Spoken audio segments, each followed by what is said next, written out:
¿Qué tal? ¿Cómo están? Muchas gracias por acompañarnos una semana más en esto que es Enlace Internacional, la propuesta en política internacional que generamos con esta coproducción que hacemos semanalmente entre Canal Acequia, la televisión pública, y Señalú, el canal de la Universidad Nacional de Cuyo. Mi nombre es Augusto Grilly Fox y junto a mi compañera Laura Prudencio vamos a estar esta hora llevándote nuevamente la coyuntura en materia internacional y metiéndonos en un conflicto de lleno. Por supuesto, no abandonamos lo que está sucediendo en la Franja de Gaza y esta guerra entre Israel y Hamás, por eso va a ser uno de los temas principales de este programa, pero te presentamos todos los temas en este tape.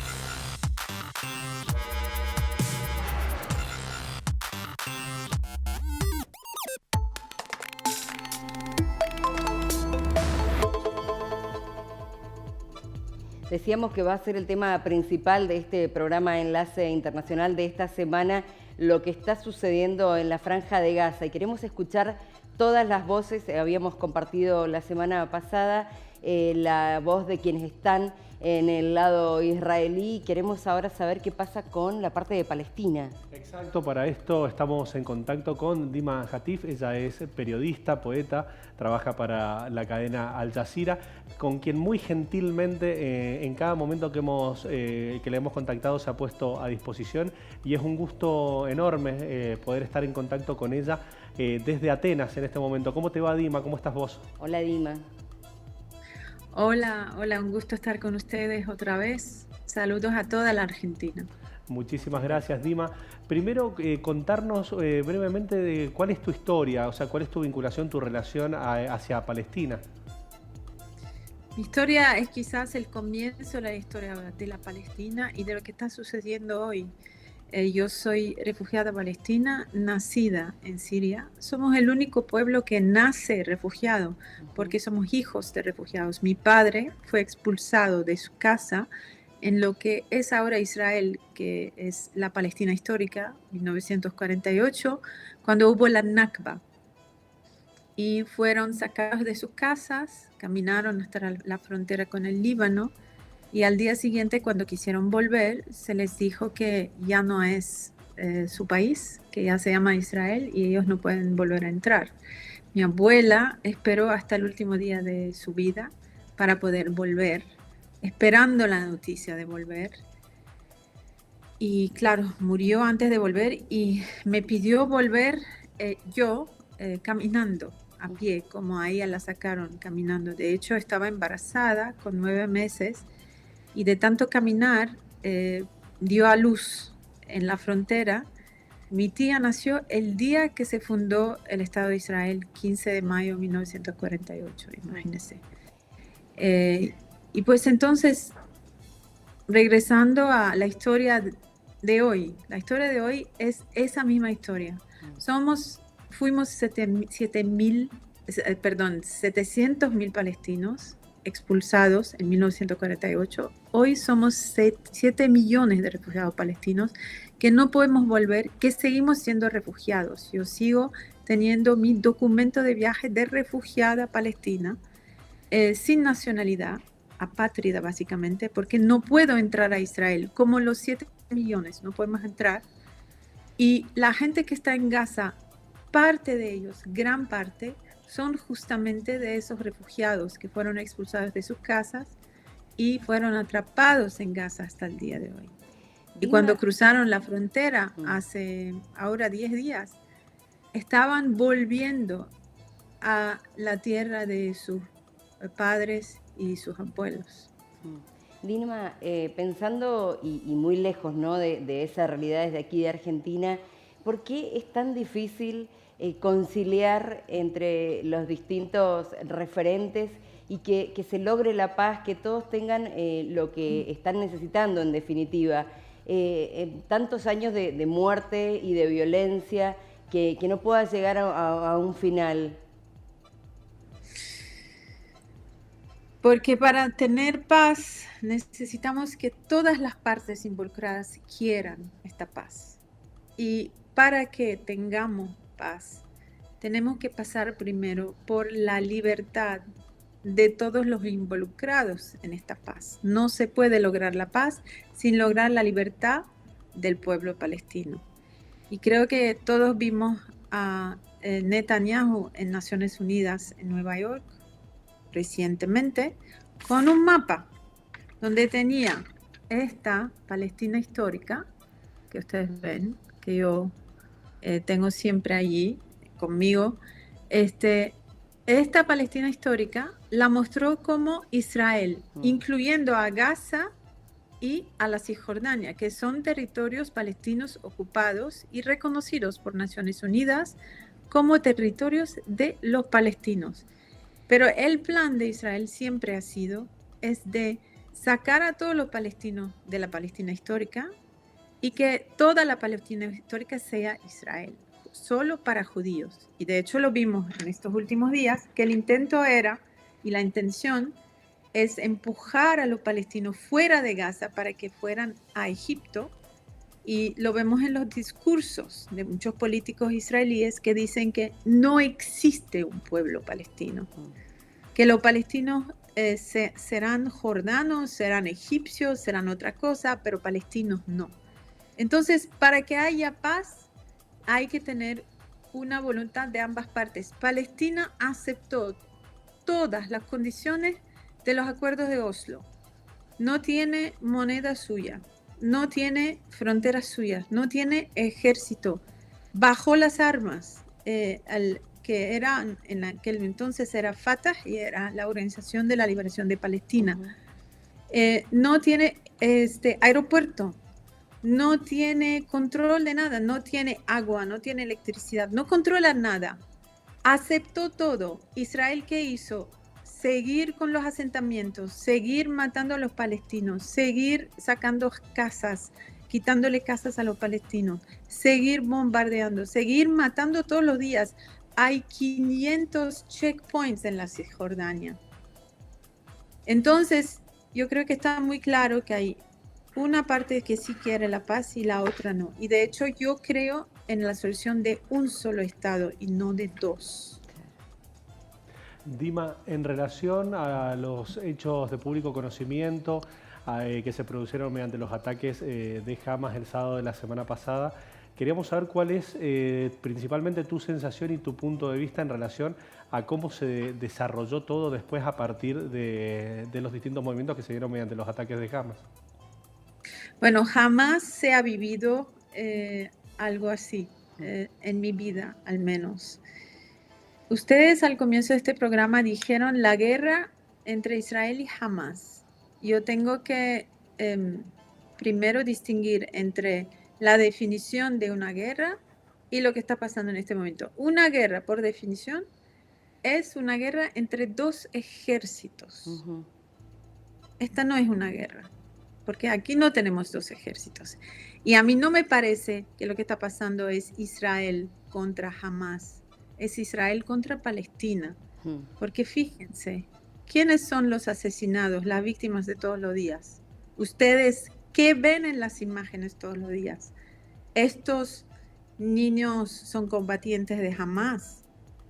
Además, después de 11 días de bombardeos, que estamos viendo las imágenes, que destruyeron 11.000 edificios. Hay 92.000 palestinos que ya no tienen casa, no podrán volver a su casa después de estos acontecimientos. Estamos viendo que Hamas sigue mandando misiles hacia Israel.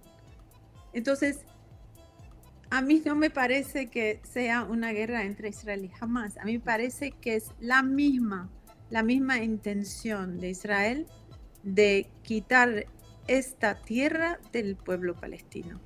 Y con respecto... ahora, claro, sí. No, digo con respecto justamente a Hamas, que es quien inicia el ataque en esta oportunidad, más allá de que hay enfrentamientos permanentemente. ¿Hay acompañamiento, sobre todo en la franja de Gaza, de la población? en este tipo de ataque? Porque, bueno, en definitiva, como lo estás contando vos, los más afectados son los civiles, son los niños, que es el porcentaje más grande de la población. Es gente indefensa, que no tiene nada que ver con la violencia. Es que también tengo un problema con la palabra inicia. A mí no me parece que la resistencia palestina inició nada. Los territorios palestinos de Gaza y de la Cisjordania son territorios ocupados militarmente y por derecho internacional, y eso lo pueden conseguir en la ley internacional. Sí. El pueblo que está bajo ocupación militar tiene el derecho a defenderse. Además, el ocupador, es decir, la fuerza ocupadora, no tiene el derecho de defenderse del pueblo que ocupa. Está todo muy mal hecho, o sea, cómo se presentan las cosas, como si Hamás fuese el agresor.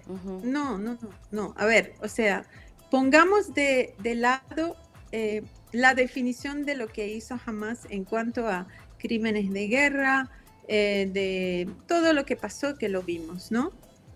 Estos 2 días que vivieron los israelíes con este ataque de Hamás, es la vida de los palestinos durante 75 años.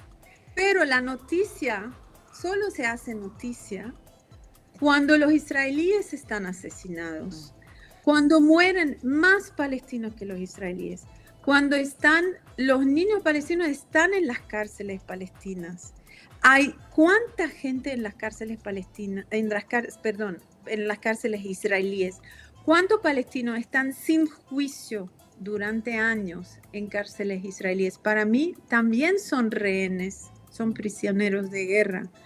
Entonces, esto que pasó es un día común y corriente de la vida de los palestinos durante 75 años, pero el mundo se fija y comienza a hablar del tema solo cuando mueren los israelíes, porque está el mundo normalizando la muerte de los palestinos. Por lo menos desde este programa no la normalizamos, por eso queríamos tener también tu voz y escuchar en primera persona cómo lo estás viviendo y cuál es la situación. Lo que pasa es que nos horroriza, del lado que sea, que mueran inocentes, y es lo que está pasando en este enfrentamiento. Vimos lo que pasó ese sábado con los jóvenes que estaban en esa fiesta, y vimos los niños cuando atacaron la escuela de la ONU o cuando atacaron el hospital en la Franja de Gaza. Realmente es una cosa horrorosa ver eso, por eso quizás desde tan lejos es difícil entenderlo. No estoy para nada, no estaba hablando de ustedes porque ustedes siempre me llaman y yo sé que ustedes están siempre tomando las voces palestinas, pero estoy hablando del mundo entero, de los políticos, de las Naciones Unidas, de los medios occidentales y además esta fiesta que me mencionas ahora. ¿A quién se le ocurre hacer una fiesta así a 5 kilómetros de Gaza, donde vive la gente en una prisión abierta? ¿A quién se le ocurre? La gente a 5 kilómetros no puede salir de allá, no puede entrar nadie, no puede salir, no tienen electricidad sino pocas horas al día. O sea, Dima, no tengo palabras. Es una...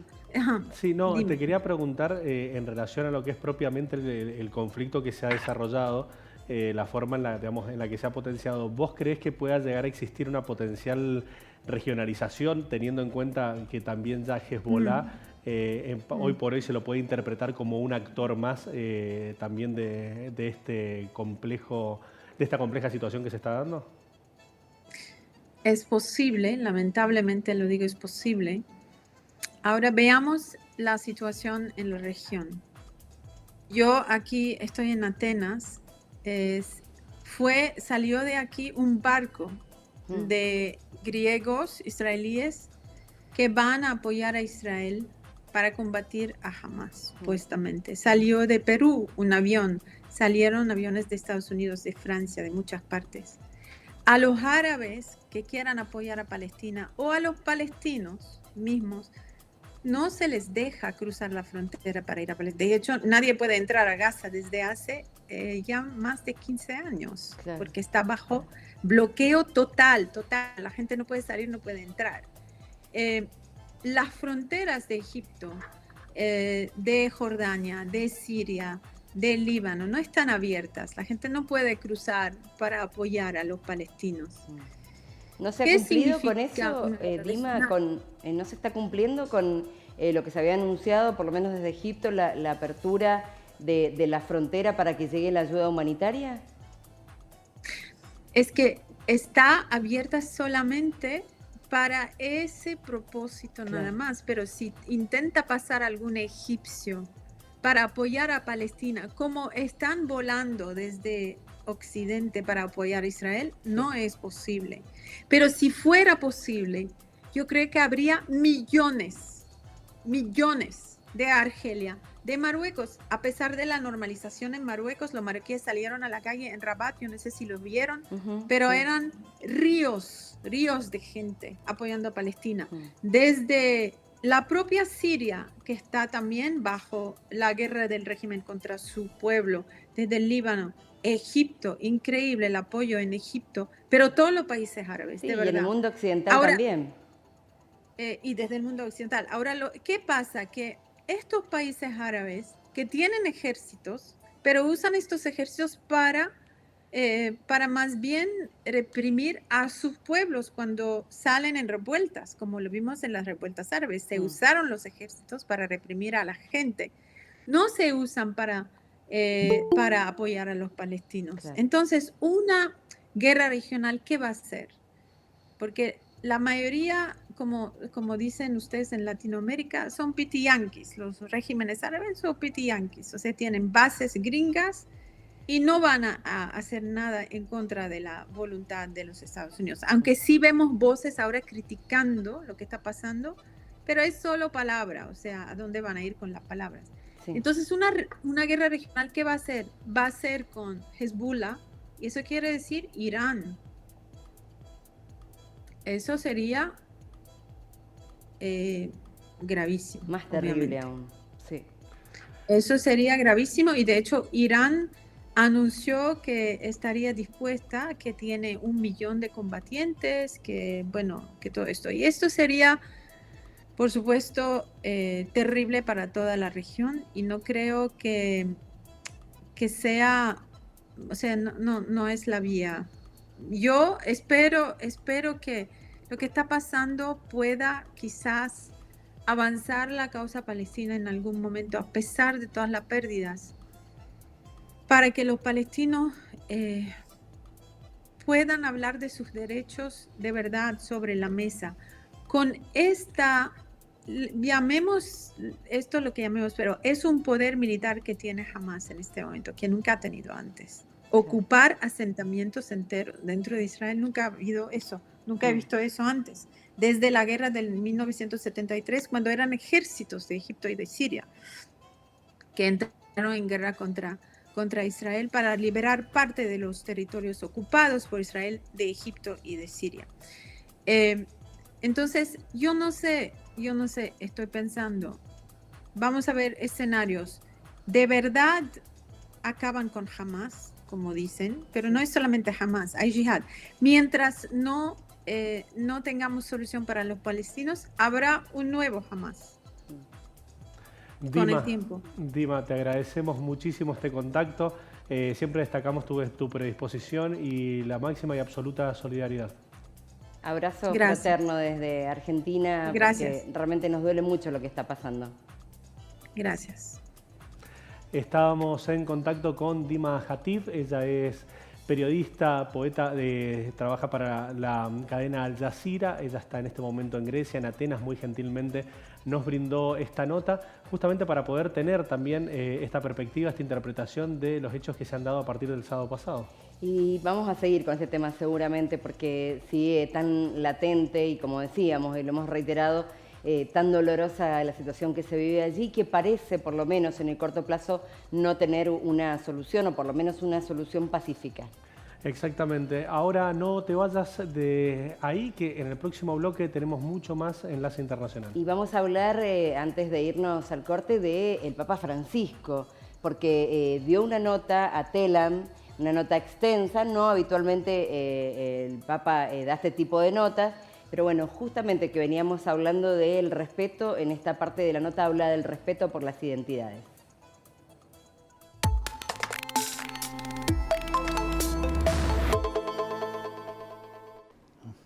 La conciencia de identidad creo que es muy importante para un diálogo. Si yo católico tengo que hablar con uno de otra religión, tengo que tener conciencia de que soy católico, en serio. Y conciencia de que el otro tiene tanto derecho a su religión. Pero si no tengo conciencia de mi propia identidad, no puedo dialogar. Porque voy a reírme de todo, a vender todo, a disimular todo.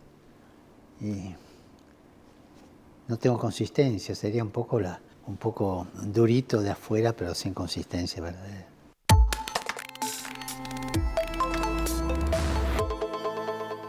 ¿Querés internet? Entonces querés Aero. Internet que vuela en todo Mendoza. Llámanos al 0810-333-0446. Ingresá a www.aero.com.ar. Aero. Internet que vuela.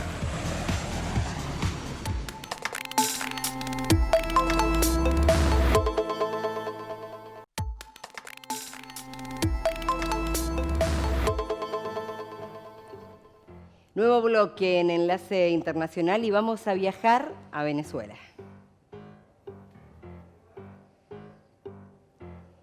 Para hablar, bueno, las novedades que tienen que ver con este acuerdo que ha llegado el oficialismo con la oposición en estas negociaciones que han llevado adelante en Barbados, a decir el gobierno venezolano y la oposición, representada en este caso por la Plataforma Unitaria Democrática, firmaron una serie de acuerdos de cara a las elecciones del 2024 que todo indica se van a realizar en el segundo semestre del año próximo. En cuanto a la forma que evolucionan estas negociaciones, se ha dado una observación, se plantea que se genere una observación internacional de los comicios, una definición de un cronograma electoral equitativo, actualización del registro electoral de residentes en el exterior, que referencia al 25% de la población. Y junto con la firma de los acuerdos que se llevaron adelante, como decíamos, en Barbados, Estados Unidos anunció el levantamiento temporal, y esto es temporal porque es si se cumple con lo acordado con la oposición, de las sanciones que pesan sobre el petróleo, el gas y el oro venezolano, algo bueno que es muy bien visto por el gobierno de Maduro en la necesidad de poder negociar con otros países con estos elementos que son propios de Venezuela. Para interpretar un poco más de lleno de qué se tratan estas negociaciones y por qué avanzan en este momento, nos ponemos en contacto como todas las semanas con Ana Vanessa Cárdenas, politóloga internacionalista, que desde Santiago nos ayuda a comprender este proceso. ¿Cómo te va, Ana Vanessa? ¿Cómo estás? Hola, Ana Vanessa. ¿Qué tal? Muy buen día para ustedes y para todo el auditorio. Muchas gracias. Hacíamos referencia a lo que representa este potencial acuerdo, este avance. Uno lo analiza y le llama la atención de que en su momento en Barbados se habían generado algunos avances. Donald Trump dispuso que no avanzaran cuando habían 6 puntos y ya estaba casi todo listo. Después, en un contexto en México, en Ciudad de México, con la intervención del Reino de Noruega, se había avanzado bastante y en forma paralela se dio la detención de Alex Saab, a quien se lo vinculaba mucho con el propio Nicolás Maduro. Pero ahora, en un contexto donde se desarrolla la guerra de Ucrania y Rusia, donde comienza este conflicto entre Israel y Hamas, avanzan estos acuerdos. ¿Cuál es la relación entre estos actores? Sí, así es. Estamos en un momento en el que Nicolás Maduro, pues, ha accedido, hay que decirlo, él incluso lo ha dicho, que ha tenido pasos hacia la colaboración. Lo que pasó hace algunos meses también con esta cárcel donde se encontraba sentada los líderes del tren de Aragua, pues también es parte de un proceso que no es solo los acuerdos, sino de demostrar al mundo que hay una Venezuela que está impulsando la mayor transparencia, la seguridad, y todo esto pues también en un contexto de crisis, ¿no? Donde tenemos una Rusia también distraída con el conflicto de Ucrania, y donde si no aprovecha en este momento sobre todo lo que le ofrece Estados Unidos, que es el levantamiento de estas sanciones para el petróleo, que es lo que realmente le daría oxígeno al régimen de Maduro, incluso para seguir adelante en el gobierno, pues con el inicio también de lo que parece va a ser un conflicto largo entre Israel y Hamás, pues va a ser muy complicado de alguna manera poder llegar a acuerdos, o no va a haber tanta disponibilidad de las partes para priorizar un acuerdo en Venezuela. Así que es un momento importante, pero que como siempre, y tú lo decías, Augusto, pues con mucho escepticismo, tanto por Estados Unidos, que está como dejando algunas decisiones a última hora, como por la misma oposición y sobre todo por los mismos venezolanos que han visto cómo se fracturan acuerdos que van pues por buen camino, pero que si se diera algún avance en este sentido, pues creo que hay que celebrarlo, y que además es lo más directo después de las reuniones en México. O sea, ha sido un largo camino para llegar a esto, y el domingo tenemos la primera prueba de fuego. Con respecto al acuerdo, no se avanzó, por ejemplo, en la posibilidad de la participación en los comicios de quienes tienen causas, y ahí hay que hacer referencia a la principal candidata de la oposición, que si no se avanza en eso no podría participar en las elecciones. Así es, Corina Machado, creo que es hoy el gran tema sobre la mesa. Una de las cuestiones que más se ha insistido es la inhabilitación de estos candidatos políticos opositores que pues han permitido prácticamente el triunfo de Maduro los últimos 10 años, y que se está esperando porque se sigue negociando a ver si en realidad va o no Machado, y creo que este va a ser el termómetro para definir qué tan en serio va la propuesta de Nicolás Maduro, y seguramente si esto no se logra, ¿no? Además de los otros factores ya mencionados, como la actualización del padrón, ¿no? Como la negociación de algunos presos políticos, etcétera, pues veremos detenidas nuevamente las negociaciones para incrementar el énfasis que se dará a levantar las sanciones y entrampadas nuevamente las negociaciones. Vanessa, viendo estrictamente cuáles son las sanciones que se levantan, le repercute en lo económico a Venezuela. Vemos que se levantan sanciones para poder liquidar fondos en materia de gas, de oro, de petróleo. ¿Estas medidas van a ser inmediatas a la economía de Venezuela? Mira, yo creo que para que se traduzca directamente en los bolsillos de los venezolanos, pues tendría que pasar mucho tiempo, porque el daño económico que tiene el país es irreversible. Lo que sí es que para el régimen, evidentemente, habría poco a poco pues una entrada de mayores insumos, porque también podrá incluso iniciar operaciones nuevamente con Estados Unidos, que recordemos que eso fue lo que mantuvo los programas sociales de Hugo Chávez. Pero bueno, es una buena noticia para Maduro, pero tampoco es tan buena para los ciudadanos, porque todas estas medidas ni garantizan la democracia para el país.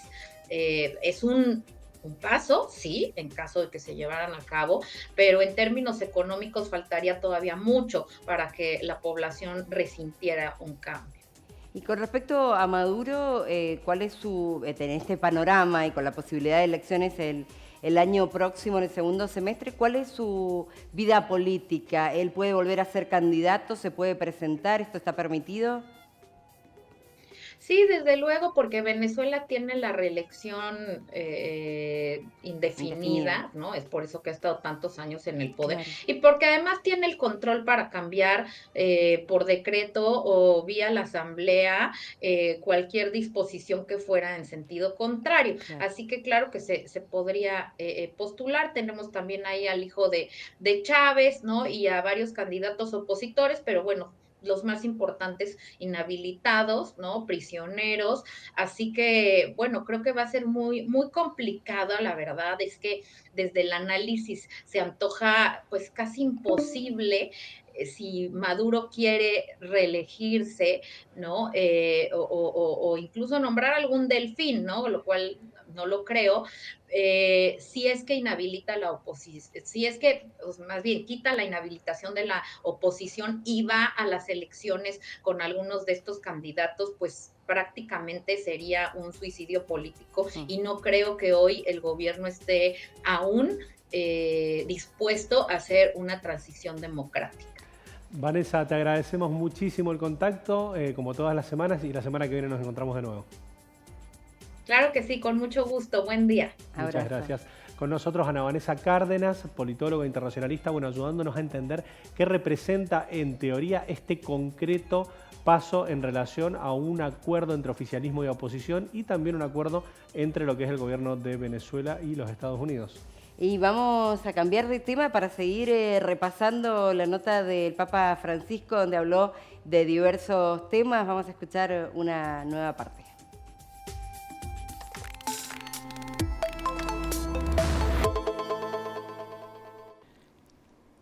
Es decir, que uno no puede lograr una seguridad parcial de un país, sino es una seguridad íntegra de todos. Uno no puede hablar de una seguridad social si no hay una seguridad universal, es decir, o que se esté universalizando, ¿no? Creo que el diálogo no puede ser nunca nacionalista solo. El diálogo es universal. Hoy día, más que nunca, con toda la facilidad de comunicación que hay y todo, ¿no?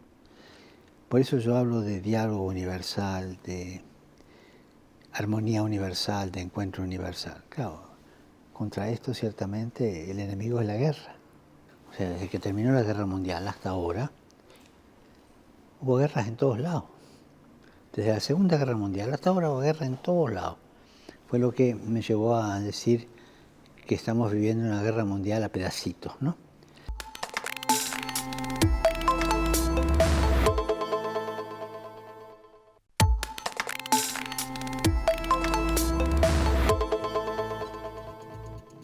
Continuamos con Enlace Internacional. Como te habíamos hecho referencia, se dieron la segunda vuelta de las elecciones de Ecuador entre Luisa González y Daniel Noboa. Ecuador tiene nuevo presidente. Daniel Noboa, justamente por una pequeña diferencia, no fue muy abrumadora. De hecho, hubo un desarrollo bastante parejo entre ambos candidatos, pero para esto te vamos a desarrollar una nota presentándote previamente estas placas. Lo que se sabe, Daniel Noboa, un joven de 35 años, cuando sumaba a tener 36, por un corto plazo, recordemos, para terminar el mandato de Lasso, es el nuevo presidente electo de ese país, se impuso frente a la correísta, como bien decías, Luisa González en el balotaje, logró obtener el 51,8% de los votos en una elección que obtuvo una participación alta del 82% del padrón electoral, y esto es algo bueno, muy importante teniendo en cuenta todo lo que había pasado en el proceso previo a las elecciones, donde se habían desatado muchos hechos de violencia. Exacto, de hecho en este contexto donde Gabriel Boric en su momento fue novedad, noticia en Chile por su joven edad, ahora vemos el caso de Noboa, que con 35 años se convertirá en el presidente más joven de la historia del Ecuador. Este joven empresario no proviene de los partidos políticos tradicionales y evita definirse ideológicamente, si bien cuando ya se dieron los resultados manifestó su sensibilidad por una potencial centro-izquierda. Por su parte, su padre es el hombre más rico de Ecuador y fue candidato a presidente en 5 ocasiones. No lo logró, Exacto. Claramente, el padre llegar a la presidencia, pero bueno, sí el hijo, en un proceso eleccionario también donde no era de los favoritos. Hubo en el medio la muerte de Villavicencio y fue en el primer debate presidencial televisado donde fue la figura más importante después de ese debate, y eso le valió, bueno, subir en la preferencia de los ecuatorianos y finalmente quedarse con la presidencia. Lo que decíamos, el mandato va a durar solo 16 meses, hasta mayo del 2025, va a completar el periodo de Guillermo Lasso luego del decreto de muerte cruzada, que en definitiva es este adelantamiento de las elecciones. En sus primeras declaraciones como presidente electo, Noboa prometió combatir la corrupción, la violencia y el odio. Para profundizar y para ver cuáles van a ser los principales desafíos de Daniel Noboa, estamos en contacto con Mario Guerrero. Él es politólogo, a la vez coordinador del CERIA, el Centro de Estudios Internacionales de la Universidad Nacional de Cuyo. ¿Cómo te va, Mario? Buenas tardes. Hola, buenas tardes, ¿cómo están? Muchísimas gracias por la invitación. Muy bien, muchas gracias a vos por el contacto. Para meternos en el tema, preguntarte principalmente a qué se debió este resultado, ¿no? Con una pequeña diferencia, podríamos decir, que de no más de 5 puntos entre la correísta Luisa González y el triunfo de Daniel Noboa.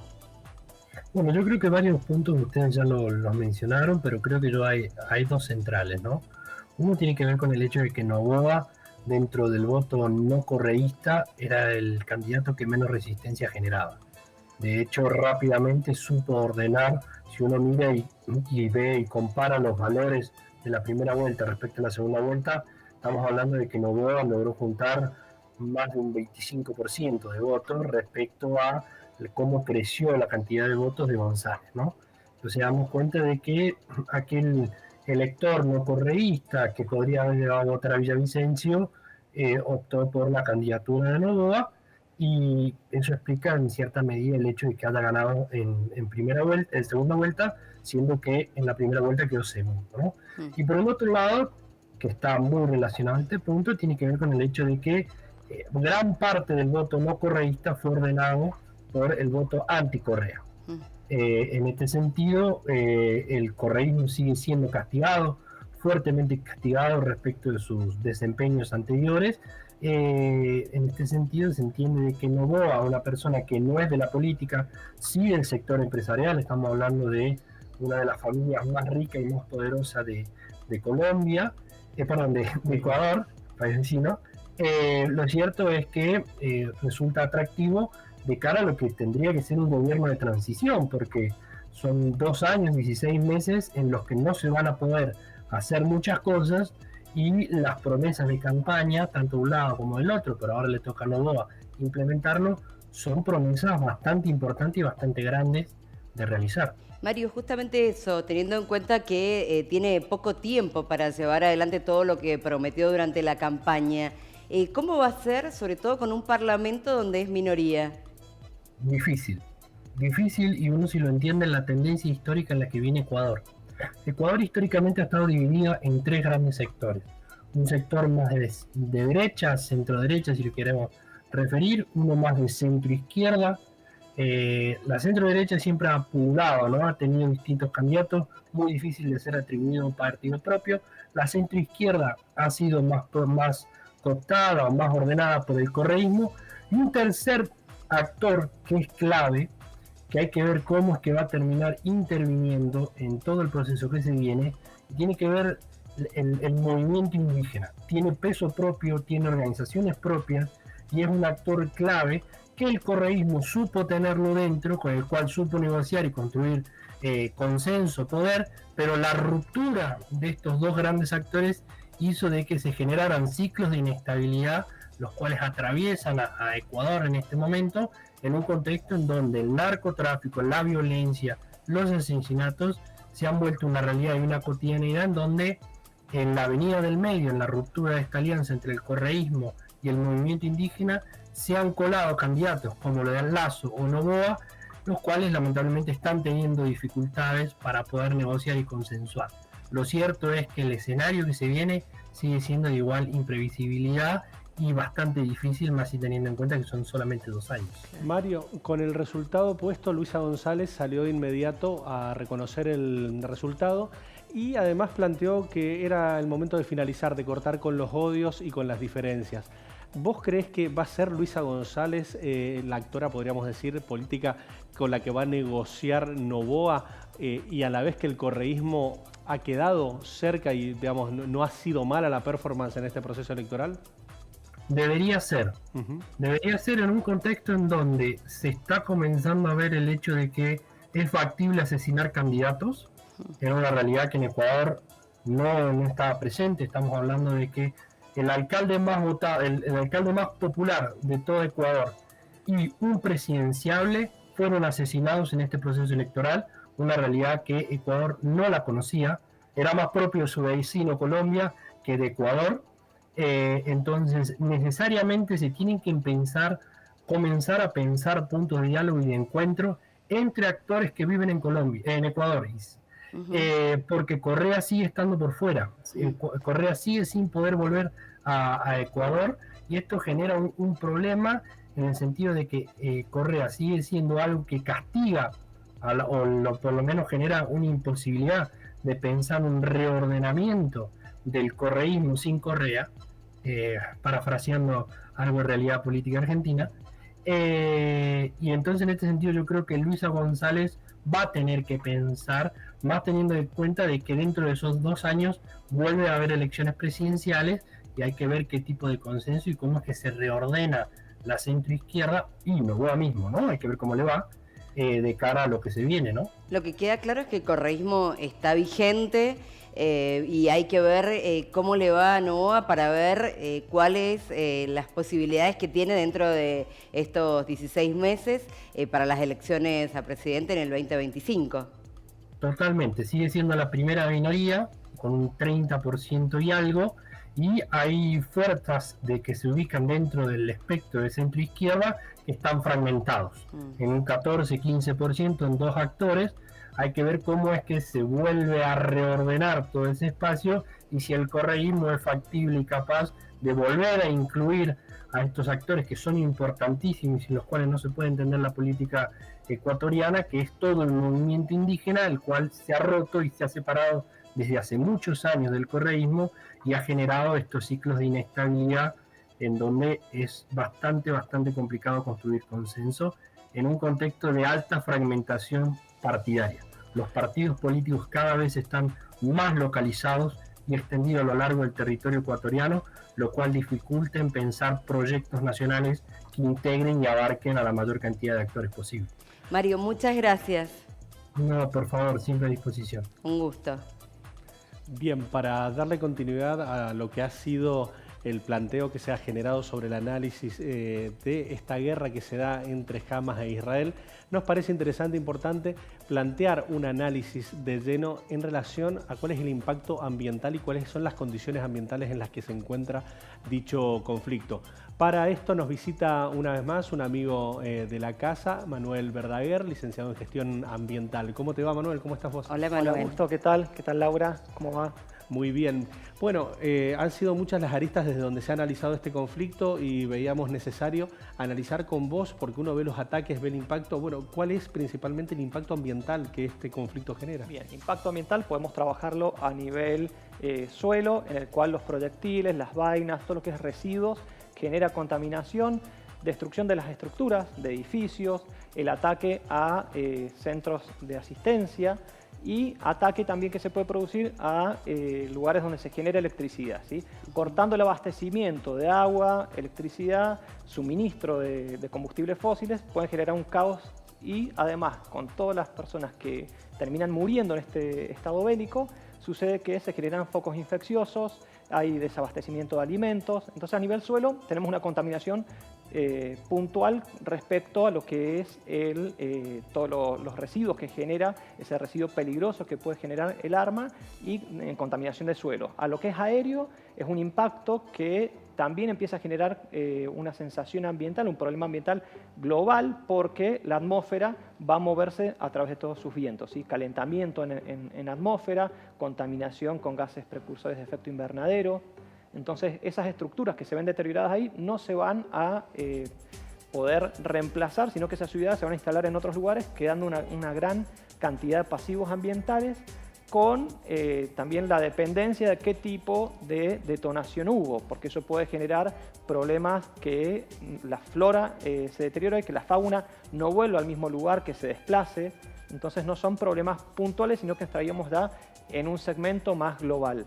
Es importante pensar en el después, pero en el ahora hay una realidad terrible en ese lugar que tiene que ver con la falta del agua potable. La gente está tomando lo poco que tiene cerca y dicen que es agua contaminada. ¿Esto también cómo puede afectar en el corto plazo? Todo en lo que es corto plazo, respecto a lo que es la limitancia en el agua, te genera vandalismo de poder adquirir el elemento vital para vivir. Nuestro cuerpo tiene un alto porcentaje de agua y requerimos de una cantidad mínima de litros para poder vivir. Y además ese trasfondo que tiene esto ya trasciende la parte ambiental, porque lo que se apunta es un deterioro mental y dejar a la persona en situaciones primitivas. lo cual haga o que se abran corredores para que pueda emigrar o que empiece a faltarle alimentos, agua, que haya escasez de un montón de situaciones que, bueno, se dan en toda la parte bélica. Manuel, se generó mucha expectativa en relación a la figura del fósforo blanco en este complejo contexto bélico. ¿Qué es el fósforo blanco? ¿Ha sido utilizado, se ha certificado? ¿Qué nos podés comentar sobre eso? Bien, en lo que es fósforo blanco, podemos hablar de lo que es el compuesto del componente fósforo, que data de hace años atrás. Los alemanes lo inician en todo lo que es el trabajo de agricultura, ¿sí? Para el enriquecimiento de suelo, pero en situaciones en mecánica de trabajo militar se utilizan distintos tipos de fósforo. Tenemos el fósforo de las balas trazantes, en el cual la punta de la bala tiene fósforo y marca la guía a donde tienen que ir todas las otras balas cuando estamos hablando de ataques de dos focos. Pero, por ejemplo, un derivado, un fosfato que se ha usado, un compuesto de carbono y fósforo, es el gasarín, ¿sí? El cual está penalizado desde el año 93, en el cual no se puede utilizar, y han habido bombardeos porque es un gas asfixiante que incrementa hemorragias y lo que hace es ampliar el volumen del pulmón. Con respecto al fósforo blanco, lo que trabaja es a una alta temperatura. Cuando detona, lo que genera es una atmósfera inestable, que, digamos, en la cual puedas respirar fuego, y genera quemaduras internas y quemaduras externas que van a perdurar en el tiempo. Lo complejo del fósforo blanco es que si lo apagás con agua, supongamos que uno diseña un búnker en el cual es atacado, pero se apacigua con agua, cuando se seca vuelve a reactivarse. Una vez activado, vuelve nuevamente a activar ese proceso, lo cual lo único que podría atenuarlo es la arena. Lo mismo sucede en el caso de Chile, con todas las manifestaciones que hubieron con los gases lacrimógenos. Se pasaba por Plaza Italia, la zona de Baquedano, y todavía se percibía en el tiempo ese olor impactante. El fósforo blanco perdura en el lugar. Israel lo ha negado, del lado palestino dicen que sí, y bueno, muestran videos, también fotos donde se ve esa especie de humo blanco después de los ataques. Lo cierto es que esto puede traer consecuencias graves para la población.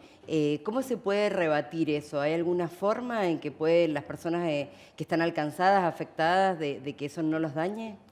La única forma que van a poder determinarlo después es mediante autopsia, como se hizo con el gasarín, en el cual se determinaba que había sido utilizado. En el proceso armamentista lo que argumentan es que se utiliza para generar humo, porque la realidad genera humo en bajas concentraciones. En altas concentraciones tiene el procedimiento que hablábamos recién. Bien. Para cerrar, preguntarte en relación a los distintos daños que se generan, ¿cuáles son los plazos para poder prever una estabilización o una reconstrucción ambiental de estas circunstancias? Ahí va a depender netamente de lo económico del país, ¿sí? Porque hay procesos que van a ser irreversibles, hay que ver dónde van a encauzar todos esos escombros, y si existiese la posibilidad de reutilizarlos, de reciclarlos, humanamente a nadie le gustaría tener escombros de una guerra en una rehabilitación de un espacio cultural, de una casa o de alguna vivienda, hablando del reciclado del concreto, para utilizarlo como concreto pobre para fundaciones u otro procedimiento. Bien. Manuel, muchas gracias. De nada, que anden muy bien. Muchísimas gracias por acompañarnos una semana más en esto que es Enlace Internacional, desde Canal Acequia, desde Señal U, también desde Construir TV y Canal 3 de San Martín, Canal Sama de San Juan. Nos encontramos la semana que viene. Chao, hasta la semana próxima.